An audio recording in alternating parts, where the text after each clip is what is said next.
Bonjour les amis, nouvelle vidéo aujourd'hui pour parler de la Pologne, car la Pologne a construit la plus grande statue de Jésus en Europe, 52 mètres.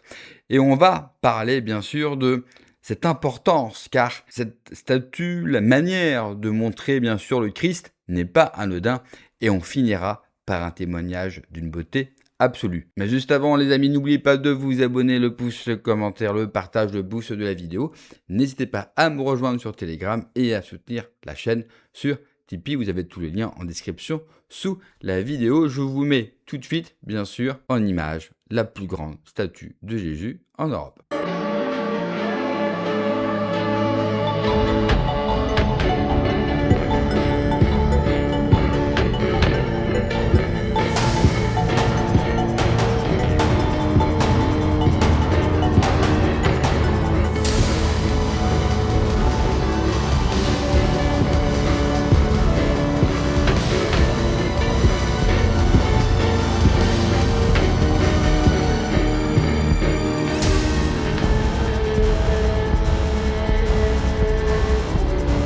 Ça fait du bien de voir un pays qui assume le Christ, qui assume son identité. Et en fait, ce n'est pas qu'une statue, une de plus, bien sûr, une effigie de plus de Jésus. Ça va bien plus loin que ça. En fait, la Pologne nous montre le chemin. Nous, en France, on passe notre temps à se cacher. On a honte, on n'ose pas en parler. Alors, il faut être honnête, c'est en train de changer. Vous avez de plus en plus de jeunes influenceurs catholiques qui le revendiquent, qui le montrent. Je sais que pour certains catholiques, ça ne leur plaît pas.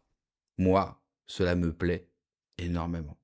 Pour contrer l'obscurité qu'on nous vend, l'obscurité de notre société, cette politique qui nous offre malheureusement qu'une politique et qu'une espérance de mort. Entre l'avortement dans la Constitution et la dernière loi sur l'euthanasie. Le paroxysme de cette société matérielle, de cette société du moi-je, cette société de l'individualisme, de l'individu au-dessus de Dieu. Cette société qui résume la vie à la taille de votre maison, à votre voiture, votre montre, votre téléphone. Cette société qui, au lieu d'accepter l'amour qu'a Dieu pour nous, eh bien, cette société préfère l'abondance du matériel. Mais la différence entre le matériel et Dieu, c'est que le matériel a une date de péremption. Dieu est immortel, Dieu est éternité, et son amour n'a pas de limite. Problème, beaucoup de laïcs ou de non-croyants estiment que pour recevoir l'amour de Dieu, cela va leur amener des obligations ou les limiter dans leur vie. Alors que le Christ ne demande qu'une seule chose, qu'on l'aime comme il nous aime. Et c'est pour ça qu'il nous faut le montrer comme un étendard, pas comme un étendard de provocation, ni même de domination, mais d'amour. Rappelez aux gens que Dieu est partout et que Dieu est toute chose. Et seules les nations qui se mettront sous la protection de Dieu pourront avoir son salut, pourront voir leurs âmes guéries après des années et des années d'errance, surtout en France dans l'obscurantisme bien sûr de cette république laïcarde, anti-catholique, anti-Dieu. La République n'est pas contre les chrétiens, elle est contre Dieu. C'est normal.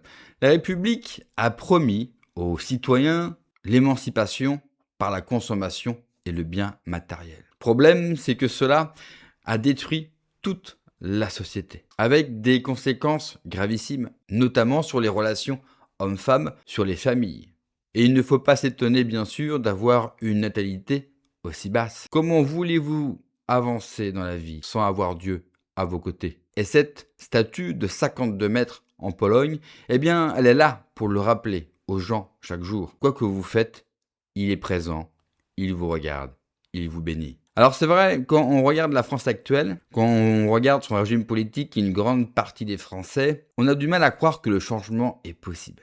C'est pour cela que je vous ai sélectionné ce témoignage, car cette personne représente toute l'errance, bien sûr, d'une personne dans cette société et dans cette république. Et pourtant, sa rencontre avec Dieu a littéralement tout changé. Je vous laisse écouter. Je m'appelle Paul, j'ai 33 ans et je ne viens pas du tout d'une famille chrétienne.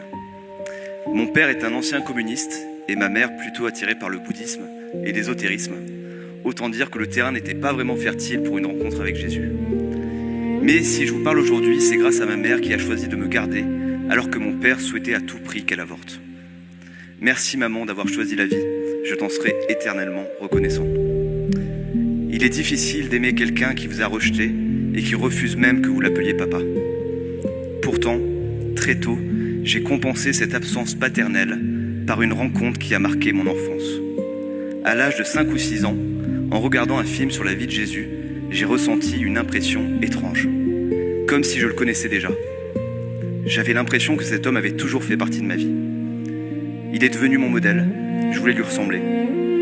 Enfant, je ressentais parfois sa présence et il m'arrivait même de pleurer de joie sans savoir pourquoi. Quand mes sœurs me disaient « Jésus n'existe pas », je répondais simplement « Mais si, il est dans mon petit cœur ». Le 15 août 2024, j'ai fait une prière en expliquant au Seigneur que j'étais dans une impasse et que j'avais besoin de son aide. Le 8 septembre, je tombe par hasard sur une messe en direct de la paroisse de Soliès-Pont sur YouTube. Je comprends immédiatement que c'est la réponse à ma prière. Le 29 septembre, j'assiste à ma première messe et je sens que je suis exactement à ma place, au sein d'une grande famille. Je commence le parcours alpha et lors du week-end, au moment de la prière des frères, 2 personnes posent leurs mains sur mes épaules et invoquent l'Esprit Saint. En quelques secondes, je sens une chaleur descendre sur moi. Un amour immense m'envahit, tellement grand que mon cœur semble trop petit pour le contenir. Un amour que personne ne m'avait jamais donné. À cet instant, je revois ma vie défiler comme une bande-annonce jusqu'au petit Paul de 5 ans et j'entends une voix familière me dire « Enfin, tu es revenu à moi ». J'avais enfin retrouvé mon père, il était là depuis le début, malgré l'endurcissement de mon cœur. C'était comme une greffe spirituelle, mon cœur n'était plus le même.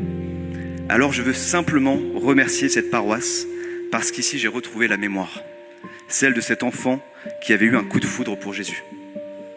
Et j'ai une bonne nouvelle pour vous, même si vous n'avez pas connu l'amour de votre père biologique, il y a un père là-haut qui peut combler votre cœur bien plus que vous ne pouvez l'imaginer. Un père qui ne rejette pas, un père qui ne part pas, un père qui aime parfaitement. Voilà pourquoi je reçois le baptême pour être enfant de Dieu. Merci de m'avoir écouté. Ayons de l'espérance car il leur suffit d'être touchés par cet amour pour que tout cela change. Merci d'avoir regardé la vidéo les amis. Prenez soin de vous, que Dieu vous protège. Allez, ciao.